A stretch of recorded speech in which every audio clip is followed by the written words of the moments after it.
Okay, places everyone quiet on the set. Lights, camera, action.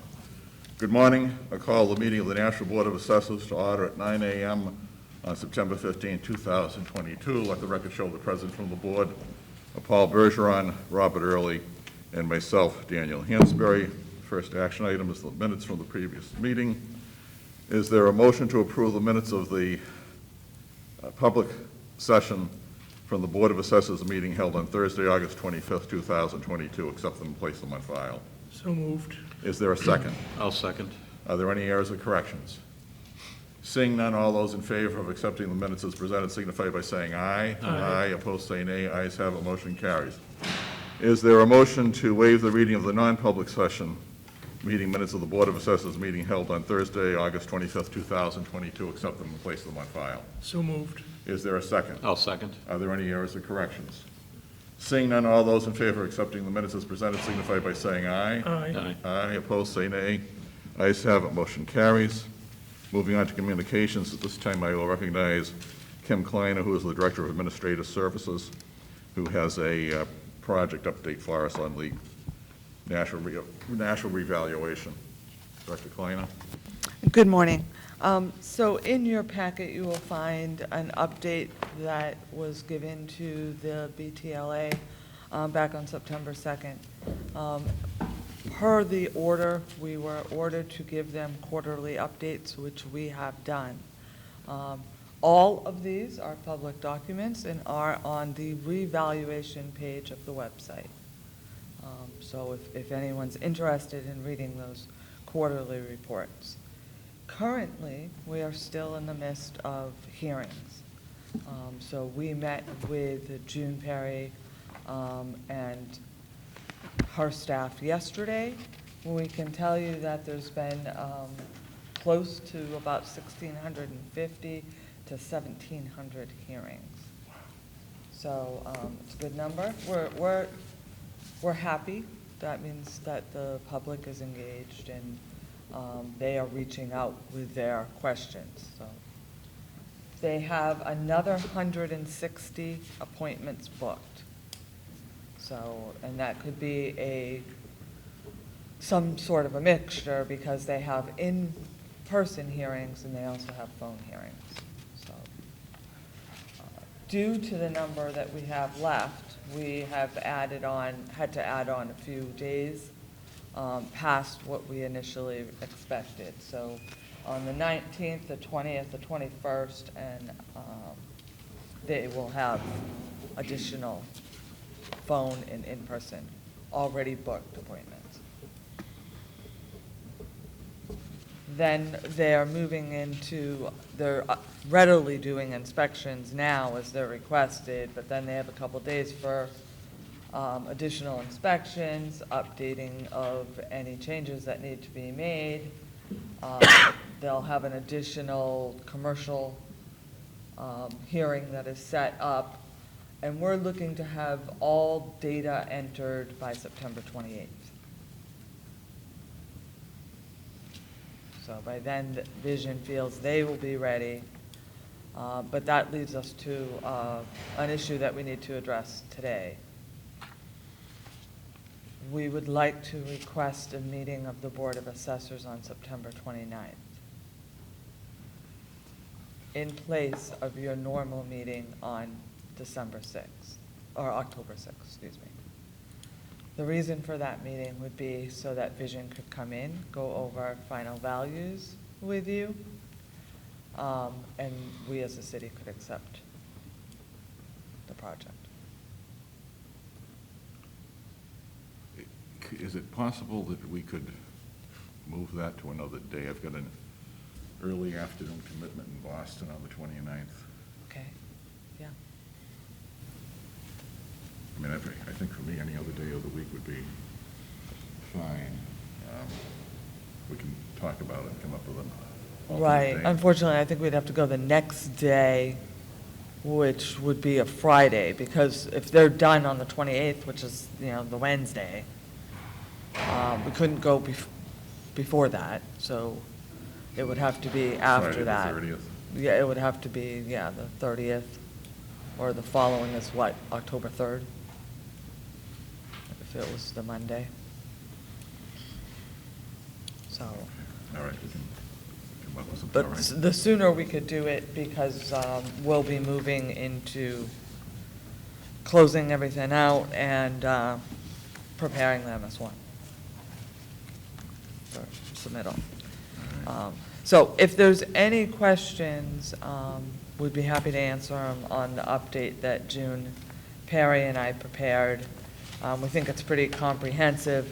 There hasn't been any questions submitted by the BTLA as of yet. Can you give us, say, maybe 3 examples as far as what would be a typical conversation that's happening at these hearings where someone comes in who hasn't been following the housing market at all and has been completely caught off guard by how much housing has appreciated in Nashua? I mean, how does that conversation go? So no, I don't think I could. Nashua hasn't been involved in the hearings. That's the contractors. Right. We haven't been present. There's a point in the contract where the DRA will go and audit some of the hearings. That's the DRA auditing the contractor. So I don't think I'd feel comfortable speaking as I'm not there. I don't know what, and they have, assessing supervisors are conducting these hearings. So I have to believe that they are answering the property owner's questions. We did have an issue earlier in the week where we did get the DRA's recommendation on whether we should speak to anyone regarding any property. And there's actually a rule to that. It is the property owner of the property that the hearing is meant for. So, I think if any, and we've been saying this to everyone that comes to the assessing counter, if you have questions about your property, we strongly encourage you to speak to Vision, either in person or over the phone. But if there's someone that has a question on market, I'm not sure, is all 3 people giving the same information? I wouldn't know that. I think it's a question maybe you could ask June Perry when she's here and we have final values. But I'm sure they train their staff a particular way. I wouldn't speak to that. So you don't have, do you have a sense of the mood of the property owners? Has that been conveyed to you, or? Yes, I think, so we've discussed that, and it has been, they're very inquisitive. They want to understand. We certainly haven't had any instances reported to us there's been any problems. I mean, everyone has been very respectful on both sides, and I think we overall feel the hearings are going very well. So we haven't had many complaints coming back to the department saying that their questions weren't answered or that they weren't handled respectfully, so that's a good sign. I would think if residents had issues with how the hearing went, they may reach out to us. That's been very limited. And then one more question. Can we get a key for the neighborhood abbreviations and the condo abbreviations? I know like FH is French Hill, for example, but there's maybe a dozen neighborhood abbreviations that they use. I know with the CDW or something is Coven Woods. I may have the wrong letters, but so I mean, some of them I'm familiar with, but it just would be helpful. Sure, absolutely. Other questions for Director Kleiner? I don't have any. All right, does that conclude your report, Director Kleiner? Yes, it does. Okay, thank you very much. This time I will recognize Paul Sullivan, who's the Chief Assessor for Department Update.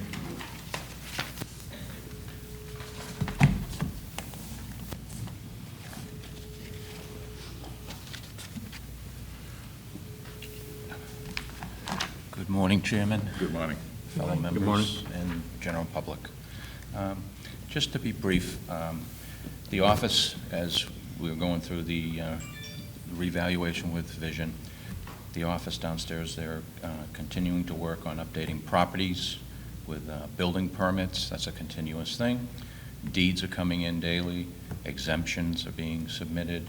Tax credits and sales data verification. That's in the process, and that's what we've been doing to get ready for keeping the info and the sales data correct. Once the values have been accepted, then the MS1 will be submitted. Tax bills can be sent out, and the process of abatements will begin, and that's when it becomes a very busy time handling the abatements. And then finally, I just want to thank the staff.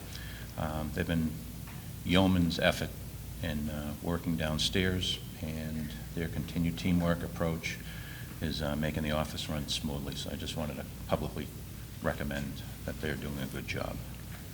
So thank you. Questions for Mr. Sullivan? I have none. Okay. Thank you, Mr. Sullivan. Thank you. Okay. There's no unfinished business. New business at this time. I'll recognize Greg Turgis, who is the commercial assessor for the city. Mr. Turgis. Good morning, Board. Thank you. Good morning.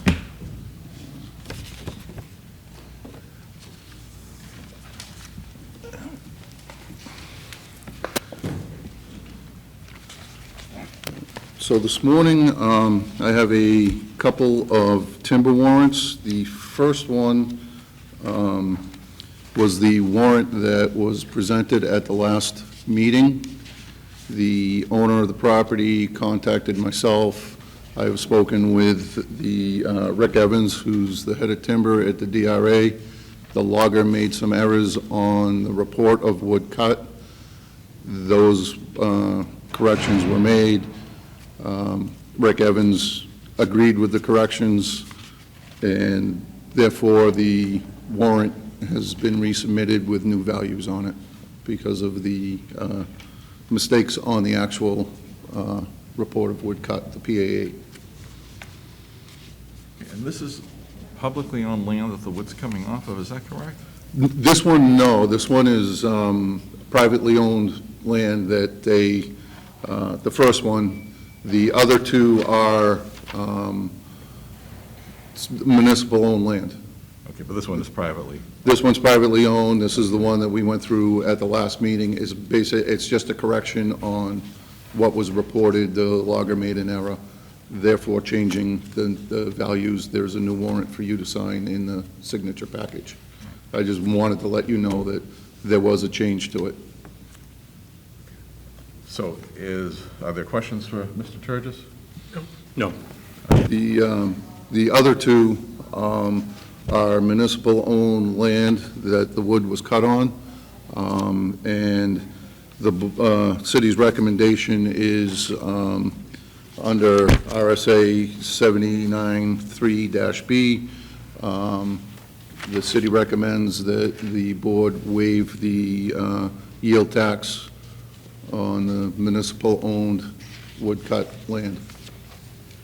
And this is on Victor Avenue? Is this the one? No, this is Cherrywood. This is the new school. Okay. All right. I believe it's Buck Meadow Road and is it Cherrywood? Right, yes, yeah, I think that's yeah. right. Yeah, It was technically two cuts because it's two separate parcels, okay. but that's the city's recommendation for those. Any questions? No. Okay, so is there a motion to waive the yield tax for woodcut on municipal-owned property for MAP C, Lot 2,851, and MAP C, Lot 726, under RSA 79:3-B? So moved. Is there a second? Second. Is there any discussion? Seeing none, all those in favor of the motion signify by saying aye. Aye. Aye, opposed, say nay. Ayes have it, motion carries. Okay, Mr. Turgis? Actually, the next one is the gentleman who's supposed to come in for the late filing on the A9 and the A12? And he appears to be, Oh, okay. We just reached out to him. He should be here momentarily. He went to the wrong place, apparently. oh, so he's on his way up the stairs. He should be here any minute. Okay. Do you have anything you want to share on that? He did come in after the last meeting and apologize for missing it. There was a patient care issue that he had to take care of, and that's why he missed the meeting. He apologized for missing it, was hoping it was still going on. He showed up probably 45 minutes after the meeting ended. That's why he wasn't here last time. And I have spoken with him since. He was very apologetic. And the rest, as far as that goes, let him speak to the late filing. So I don't know if you want to move on and come back to this, or...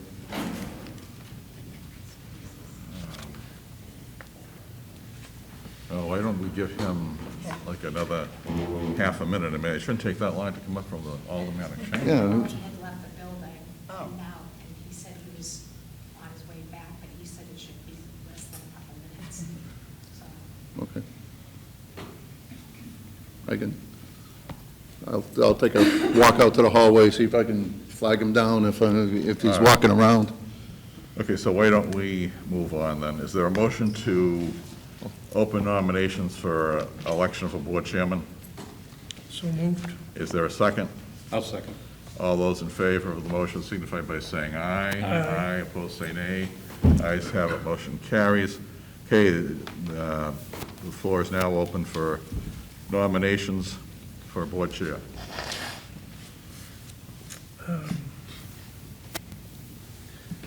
I don't know, I would nominate Paul Bergeron to be the chair. Thank you for the vote of confidence, but I would respectfully decline. I've had conversations, I think with each of you privately, that I don't anticipate staying on the board beyond September 1st of next year, and I don't think it would be fair of me to accept a chair for a term that goes beyond that date. And with, just so people are aware, with the board rules, we set up the rules when we were revising the policies and procedures that the board chair cannot succeed himself, which I think is a good idea, because you get somebody in here for 30 years, and I just don't think that that's the way to go. So are there other nominations? Well, if I may, I'd nominate Mr. Early to serve as chair. Okay. And are there any others? Okay. Is there a motion to close nominations? So move. Is there a second? I'll second that. All those in favor signify by saying aye. Aye. Opposed, say nay. Ayes have it, motion carries. Okay, now we will conduct the vote. Call the roll. Mr. Bergeron? Mr. Early. Mr. Early? Mr. Early, Mr. Hansberry? Mr. Early? Mr. Early, congratulations. thank you. I will turn the meeting over to you. Oh, not next time?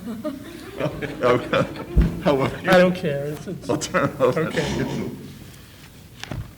very good. Is Greg back yet? Yeah, just walk down. No sign.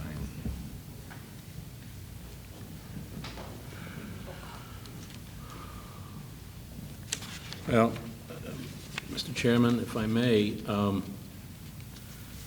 I would move that we skip over this item of business at the present time, move on to public comment, and if Mr. DeRocher arrives during public comment, he can come up on the agenda following the end of the period of public comment.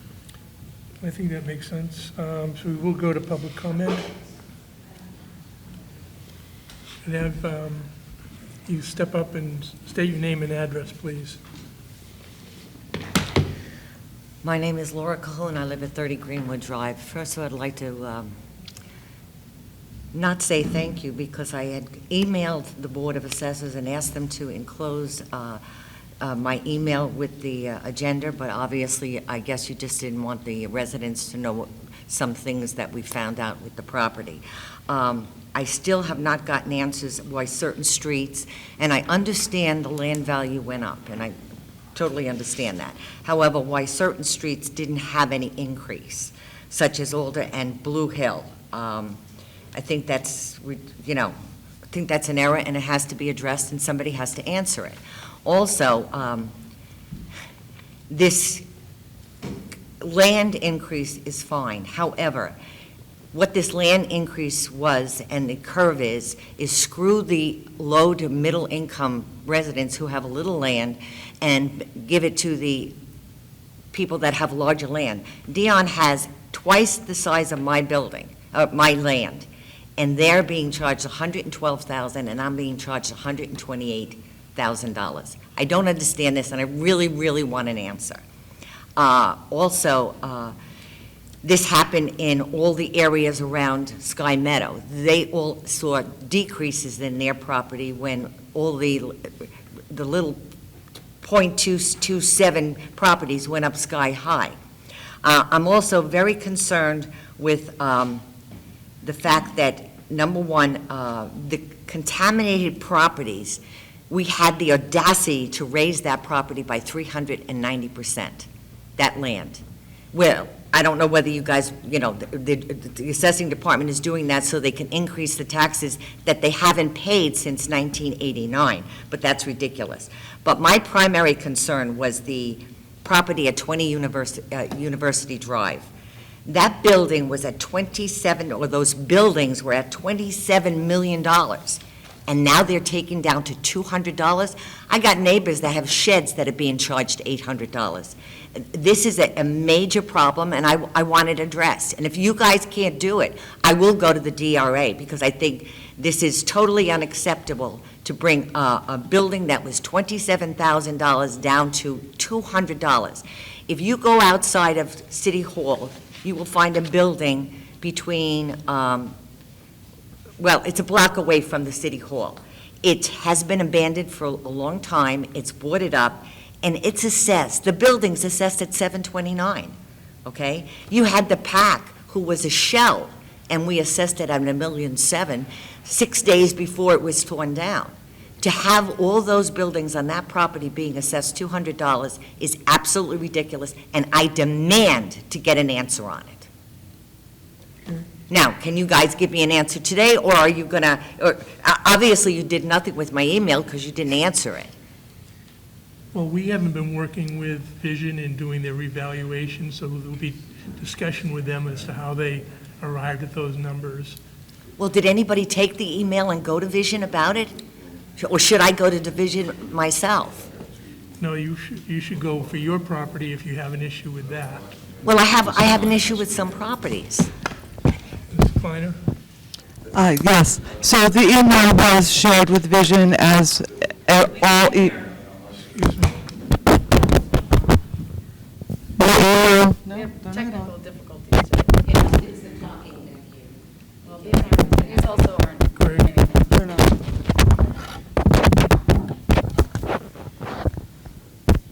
All emails that are given to Vision, that are sent to us, have been shared with Vision. As we have said from the beginning, if there are questions on preliminary values, they should be addressed with the contractor that is conducting the revaluation. Can I expect an answer from them?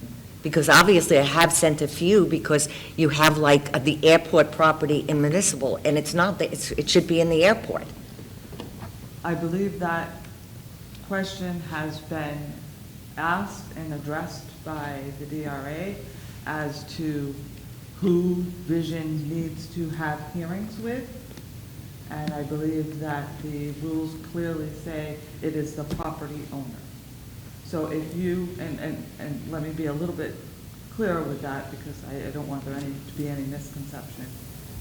If you feel that there is land, like going back to your questions on the land, if you feel there is land that's impacting the value of your land, you can certainly bring those questions up with the contractor, right? If something is affecting, you feel something is affecting your property, by all means. but those are questions for Vision. So Okay, as- can I get an email for Vision so that I can email them directly? I believe there's, the phone number is on the website in many different places. Okay. So. I will call them today. Thank you. Thank you.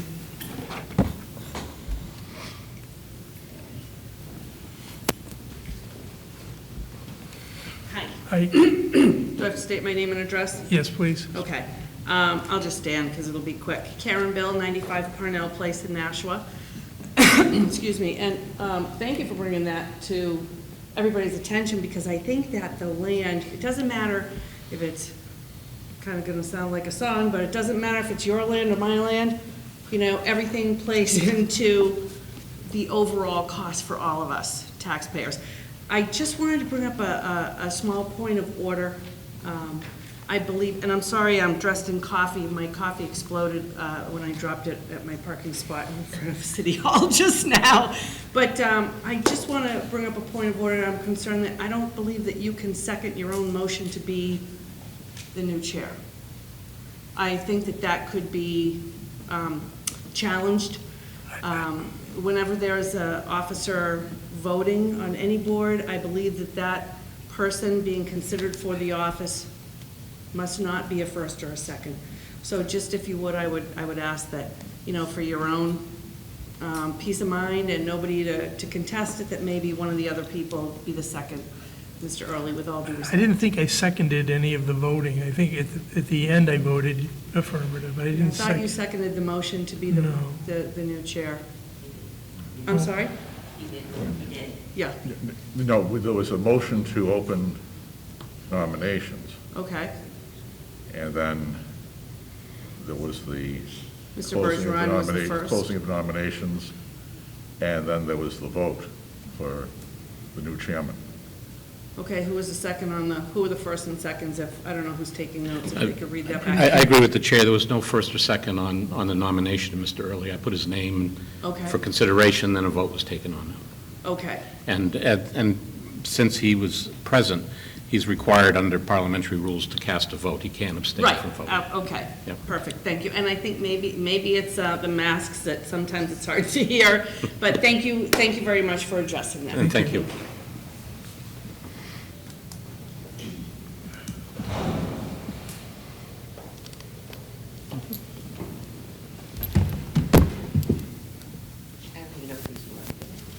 Lori Ortolano, 41 Berkeley Street. Couple of things. Laura talked about land. I'm concerned at the comment made by Ms. Kleiner. So the issue of standing and who can speak to Vision about a property is such that you can only address your own property. So I feel it's incorrect to say to Laura, if you got questions on properties, you need to go to Vision. Oh, but if it's not yours, they won't talk to you when you have no standing. There has to be a place where you can address general concerns about assessments or groups of properties or values, and I think that concern does fall in this table. I think you are the body that has to address that. You have the broad authority to do that, and I think you have to address those land issues. I agree with Ms. Calhoun. You know, Vision came in and gave some presentation, and I think they said land on average went up 40%. What we didn't hear from them is what the standard deviation is. And I believe there's a very high standard deviation on that land. It's all over the map. You can have one house I have a house in my neighborhood, 2 houses away, one piece of land is 100,000, the next one's 50. There's a big difference, on a street. Why that happened, it's because of the way they had to shift the value on the house, I don't know. But the land thing got, to me, a little bit screwed up, and I don't fully understand it. I can't address it with Vision either. But it's a good question for you guys to address. You're the people with the standing. I'd like to know why the property record cards are down. So we can only get these basic unofficial sheets, which were never formatted correctly and were prone to errors. When the new preliminary numbers came up, the property record cards went down. That never happened during KRT. So it's like a problem because you can't get past data off the card. It's just a real pain in the butt. We heard about the hearings and that there were roughly 1,700 hearings done. So in 2018, there were 1,250. So we are running maybe 50% higher. That's good. That's what I'd expect. It means people are asking questions. What I would like to know is how many corrections have been made off of those? How many, am I correct that Vision is the one doing all the inspections? Who's doing the inspections? Are Nashua assessors doing the inspections? And how many corrections have they found and made? Now, I'll be able to pull the sheets out for September and October, the data from the Assess Pro to see what corrections were put in, but it would be nice if I didn't have to do that and you could tell me that, because that's what I'm interested in. What kind of mistakes are they finding? I definitely believe there's some, because I've definitely looked at some and talked to people and said, yeah, there's a lot of inconsistency here, you should look at this. And I was able to talk to Vision when I went over to talk about a piece of property, but I wasn't an owner. And they did say to me they were looking into it, and they did say that, you know, the model's not perfect and mistakes happen, it's a model. That's why they have a hearing, so you can go over and address them. And so there are gonna be mistakes. And what are they seeing?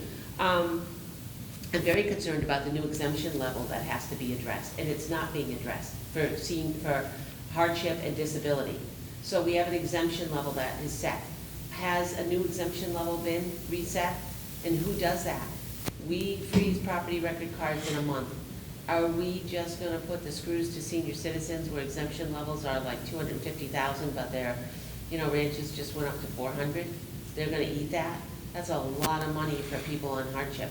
And I don't know what the timing is to address that, but the fact that I've raised it repeatedly and no one has said a word is what concerns me. It gives me pause and it raises concern. So I'd like to know when you address that. I've had seniors ask me about it and I don't have any information. Additionally, I'm concerned about residential property shift. The big issue here was the shift in tax burden between the commercial and residential properties, because residential took off and soared and commercial properties had segments that actually lost value. Some went up a lot, like apartment complexes, but the net increase was substantially lower than the net increase on residential properties. There was no data provided for us for that. And I've asked Ms. Kleiner to provide data or parse out what the commercial industrial land use codes are so that we can create it ourselves. But when we create it ourselves, it can be prone to errors, and I would rather have the company speak to that, and I think it's something they should have disclosed and should disclose, so we have an idea. What's the burden, what's the shift? I sent you a piece of paper on the property at what was my address? 249, 251 Main Street. And the sale that you can see on March 31st, the day before you had to cut the sales off, is not a qualified sale for $525. But what concerns me on this property is it sold in 2011 for $330 as a qualified sale. I have a hard time believing that it's lost a lot of value. What surprises me in 2011 when it sold, it was assessed, so when Angelo was here, he took that property and he raised it from like 200 to 275. It sold for 330. That's a good assessment. There was a value increase. But then when KRT came in, they dropped it to 203. It lost a lot of value. And now it hasn't come up at all. And I don't know if it's because there's been a big investment in downtown. There's been a lot of stuff going on to pull values up, to create the TIF districts, to put in, businesses and entities that boost it. So I'm not certain why there isn't that boost seen there and why it still doesn't come to the level of what it was purchased at in 2011. And there may be a perfectly good reason, but I don't know why. And that's the kind of variability I see on some of this commercial, industrial, these lots or areas. The other parking lot areas I want to point out are two that are separated by only a quarter of a mile. And it's one on 50 High Street. And I do not know if that's the High Street flat property. I cannot tell because I can't print the card to see the data. I'll go down and see if I can grab the file today. But it's 50 High Street, and that parking lot is 3.37 acres, and the assessment moved from 103,000 to 230,000. It's just a parking lot. Now, then you go a quarter of a mile away and you have the parking lot at 1113 Park Street. So that is right behind like where the little bank is. It's the block up from Gene Shaheen's office. You go on Court Street and you circle around Court Street, and when Court Street comes down, that's Park Street, that little piece that goes onto Main. And there's a parking lot, a good-sized parking lot to the left. That parking lot is .433 acres. The other one was .37. That parking lot assessment moved from 119 to 123. Hardly moved at all. So it's flat. There's no value increase. But a quarter of a mile away, the parking lot doubled. And I'm curious as to why, how that gets determined. You know, it just strikes me as interesting. So, I see that kind of variability, and that's just, there's no building, that's just a land thing. And then you go down to that parking lot on 249 to 251 Main Street, and that still hasn't hit a value that it was purchased at in 2011. It's not even close to it.